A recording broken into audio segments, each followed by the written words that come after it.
አንድ ሰው ነበረ። እርሱም በሌሊት ወደ ኢየሱስ መጥቶ መምህር ሆይ እግዚአብሔር ከእርሱ ጋር ከሆነ በቀር አንተ የምታደርጋቸውን እነዚህን ምልክቶች ሊያደርግ የሚችል የለምና መምህር ሆነህ ከእግዚአብሔር ዘንድ እንደመጣ እናውቃለን አለው።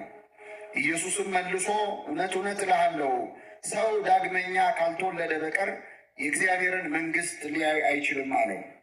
ኒቆዲሞስም ሰው ከሸመገለ በኋላ እንዴት ሊወለድ ይችላል?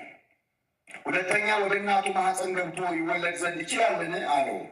ኢየሱስም መለሰ እንዲህ ሲል እውነት እውነት እልሃለሁ ሰው ከውሃና ከመንፈስ ካልተወለደ በቀር ወደ እግዚአብሔር መንግሥት ሊገባ አይችልም። ከሥጋ የተወለደ ሥጋ ነው፣ ከመንፈስም የተወለደ መንፈስ ነው። ዳግመኛ ልትወለዱ ያስፈልጋችኋል ስላልኩህ አታድንቅ። ነፋስ ወደሚወደው ይነፍሳል፣ ድምፁን ትሰማለህ፣ ነገር ግን ከወዴት እንደመጣ ወዴትም እንደሚሄድ አታውቅም። ከመንፈስ የተወለደውም ሁሉ እንዲሁ ነው አለው። ኒቆዲሞስም መልሶ ይህ እንዴት ሊሆን ይችላል አለው። ኢየሱስም መልሶ እንዲህ አለው፣ አንተ የእስራኤል መምህር ስትሆን ይህን አታውቅምን?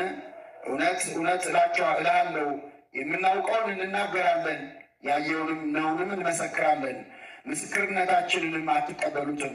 ስለ ምድራዊ ነገር በነገርኳችሁ ጊዜ ካላመናችሁ ስለ ሰማያዊ ነገር ብነግራችሁ እንዴት ታምናላችሁ? ከሰማይ ከወረደው በቀር ወደ ሰማይ የወጣ ማንም የለም፣ እርሱም በሰማይ የሚኖረው የሰው ልጅ ነው። ሙሴ በምድረ በዳ እባብን እንደሰቀለ እንዲሁ በእርሱ የሚያምን ሁሉ የዘላለም ሕይወት እንዲኖረው እንጂ እንዳይጠፋ የሰው ልጅ ሊሰቀል ይገባዋል። ኒቆዲሞስ ሶስቱም ነገሮች ነው ያሉት። ምሁረ ኦሪት ነው፣ የዘመኑን እውቀት እስከ መጨረሻ ያወቀ የአይሁድ መምህር ነው። ከለበናት አንዱ ነው።